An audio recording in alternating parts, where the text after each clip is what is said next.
እስከ 2022 ዓመተ ምህረት 80 በመቶ የሚሆነውን የከተሞች ነዋሪ የቤት ባለቤት ለማድረግ አቅዶ እየሰራ መሆኑን የአማራ ክልል ከተሞችና መሰረተ ልማት ቢሮ አስታወቀ። በከተሞች የሚስተዋለውን ህገወጥ የመሬት ወረራና ህገወጥ የቤት ግንባታ ለመከላከል የሁሉንም ርብርብ ይጠይቃል ብሏል ቢሮ። ስማቸው ሸቴ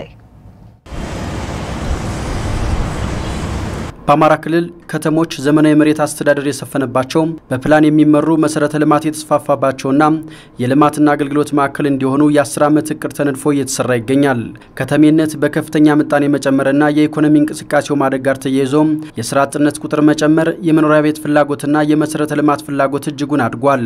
በአማራ ክልል በተለያየ ደረጃ የሚገኙ 681 ከተሞች ይገኛሉ። የአማራ ክልል ከተሞችና መሰረተ ልማት ቢሮ ኃላፊ አቶ ቢያዝንም ከሆነ ከአማራ ሚዲያ ኮርፖሬሽን ወቅታዊ ዝግጅት ጋር ባደረጉት ቆይታ እንዳሉት እስከ 2022 ዓመተ ምህረት 80 በመቶ የሚሆነውን የከተማ ህዝብ የቤት ባለቤት ለማድረግ ታቅዶ እየተሰራ መሆኑን ተናግረዋል። አሁን በ10 ዓመቱ 80% የሚሆነው የከተማ ህዝባችን የቤት ባለቤት እንዲሆን እናደርጋለን ብለን ያሰብነው። ባለፈው ዓመት 80 ሺህ በላይ የመሬት ባለቤት እንዲሆኑ አድርገናል። ከዚህ በኋላ እነሱ ገንብተው ሲጨርሱ በዚህም ዓመት የተወሰነ ወደ 1200 የሚደርስ አሁን በ9 ወሩ 1200 የሚደርሱ የቤት ማህበራት ቦታ እንዲያገኙ አድርገናል። 32000 የሚደርሱ ዜጎች አግኝተዋል ማለት ነው ቦታ። ስለዚህ በቀጣይ ለ2022 80% የሚሆነው ማህበረሰብ የራሱ ቤት እንዲኖረው ለማድረግ ስራ እንሰራለን ብለን ነው የምናስበው። በአሁኑ ወቅት ከተሞችን ለነዋሪዎች ምቹና የልማት ማዕከል ለማድረግ እየተከናወነ ባለው ጥረት የተቋማት ቅንጅታዊ አሰራር መላላት ለህገወጥ የመሬት ወረራና ህገወጥ ግንባታ መበራከት ምክንያት መሆኑን ነው አቶ ቢያዝን አብራሩት። አንዱና ትልቁ ችግር ባለቤት አለመሆን ነው መሰረታዊ ችግሩ። ነገር ግን ይሄንን ብለን አልተውነው።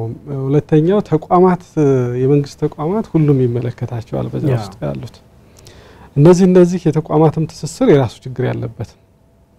አንደኛው መሰረተ ልማቱንም ህጋዊ የሆነውን ስራ ስንሰራ ተቀናጅተን ያለ መስራት፣ ቴሌ ይሰራል፣ መንገድ ያፈርሳል፣ መብራት ደግሞ እንደገና መልሶ ይደለድላል፣ ያፈርሳል። እንዲህ አይነት ነገሮች ያለ መቀናጀት ችግሮች ብዙ ጊዜ ገምግመናል።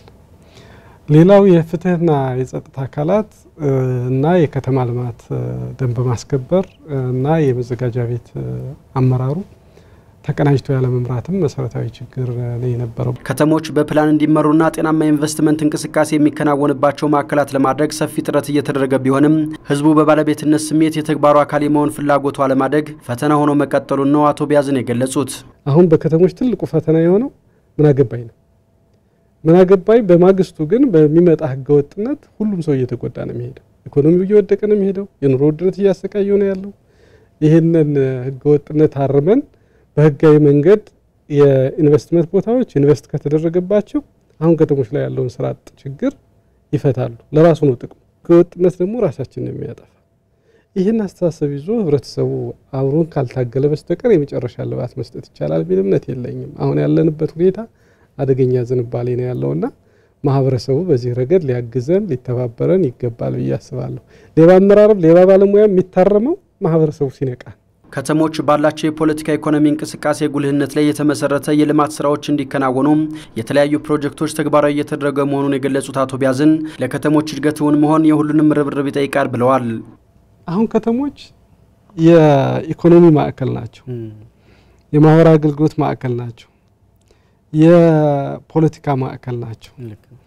የሴኩሪቲ ሚሹ ያለባቸው ናቸው።